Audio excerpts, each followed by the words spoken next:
condition of continuous peace around him or her is a Muslim. Therefore, analyzing the historical aspect of the religions, I would now conclude that Islam can never conflict with global peace, but Islam alone can conciliate global peace. But this is not enough to convince somebody that Islam is bound to establish global peace. Therefore, I have decided to further discuss my subject under 5 main headings. The first main heading is social system in Islam for global peace. The second main heading is economic in Islam for global peace. The third is political system in Islam for global peace. The fourth is concept of war in Islam for global peace. And the fifth, belief in Islam for global peace. Inshallah, my first main heading, social system of Islam for global peace, I will discuss inshallah under 4 subheadings. The first subheading of my first main heading is etiquettes of public and private life in Islam. The second subheading of my first main heading is dietary laws for the welfare of human beings. Third, women's rights in Islam. And the fourth, under the first main heading, is the concept of human welfare in Islam. The first one, the public and private etiquettes in Islam. The first and foremost thing to establish a brotherhood concept is there shall be no racial feelings between any human beings. And Alhamdulillah, Allah subhanahu wa ta'ala commanded or informed us in Surah Hujurat, Surah number 49, ayat number 13, and said, Ya ayyuhan nas, O you mankind, O you men and women, Ya ayyuhan nas, inna khalaqnakum min zakarin wa unsa. Most certainly we created you from one man and one woman. وَجَعَلْنَاكُمْ شَعُوبًا وَقَبَائِلًا, and we made you into nations and tribes لِتَعَارَفُوا, so that you recognize each other to be the children of one mother and father, and not that you dispute between each other on the basis of race. Inna akramakum indallahi atqakum. The most honored in the sight of Allah is the one with great taqwa. In the sight of Allah, you are honored only if you are God-fearing and God-conscious. Not because you are a Saudi, you are an American, or you are a Britishers. You are honored in the sight of God only if you have taqwa. And Alhamdulillah, Islam daily obligates its followers to give a practical demonstration of non-racial feelings and universal brotherhood by performing the 5 times canonical congregational prayers in the mosque, as commanded in Surah Taha, Surah number 20, ayat number 1 and 13, where Allah subhanahu wa ta'ala gave the 5 different timings of 5 times salah. When a Muslim goes to the mosque, he practically daily demonstrates the non-racial feelings promoted by Islam.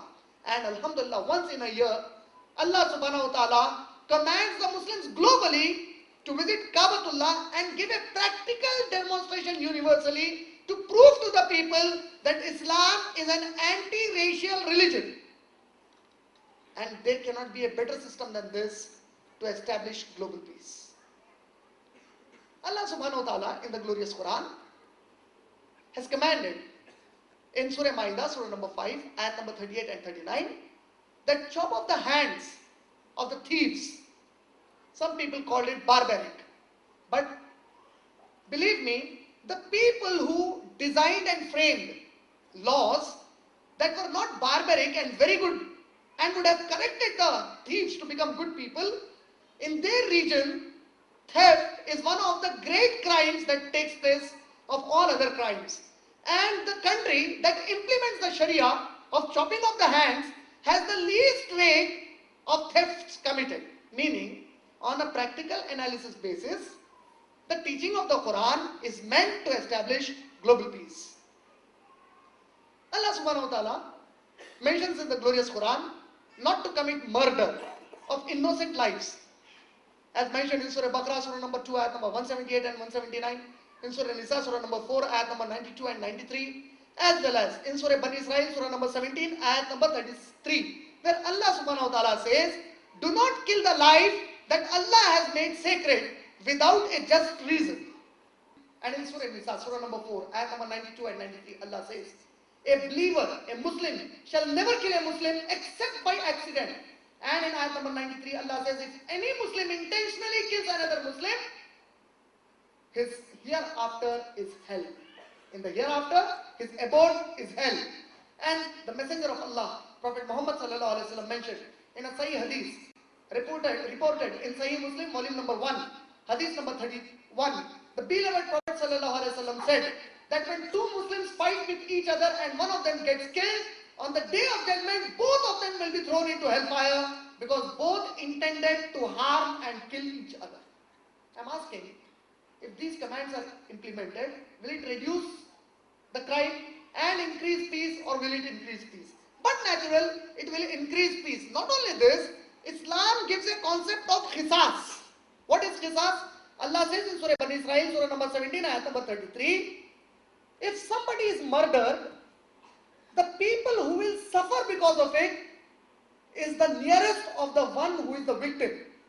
So Allah gave an authority to the nearest of the victim to decide either to forgive and take some remuneration instead of giving the punishment to the criminal, or decide a punishment for the criminal.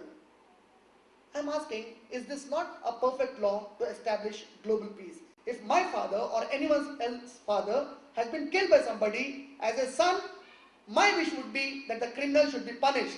And if I get some remuneration, if I'm a poor person, that remuneration can be helpful to my family, and even that is a logical approach. Alhamdulillah, Islam is very strict as far as sexual behavior in public and private life is concerned. Islam, the beloved Prophet ﷺ said, is a religion of haya. It's a religion of chastity. It's a religion of modesty. Allah subhanahu wa ta'ala in the glorious Quran, in Surah Bani Israel, Surah number 17, ayat number 31 said, La taqrabu zina, do not go near zina. It is one of the most shameful and evil things to commit. Zina is the illegal sexual relationship established between anyone except husband and wife. Allah's kalam, the Quran, forbids the mankind from committing zina. Allah subhanahu wa ta'ala says in the glorious Quran, in Surah Nur, Surah number 24, ayat number 2, that whosoever commits zina, flog them with 100 stripes. Meaning, if an unmarried boy or an unmarried girl, if a bachelor or a spinster has committed zina, they will be flogged by 100 stripes. But the punishment for the one who is married, if a married man or a married woman commits zina, then the punishment according to Sahih al-Bukhari, volume number 8, hadith number 516, narrated by Umar radiallahu ta'ala anhu, is rajam. What is rajam?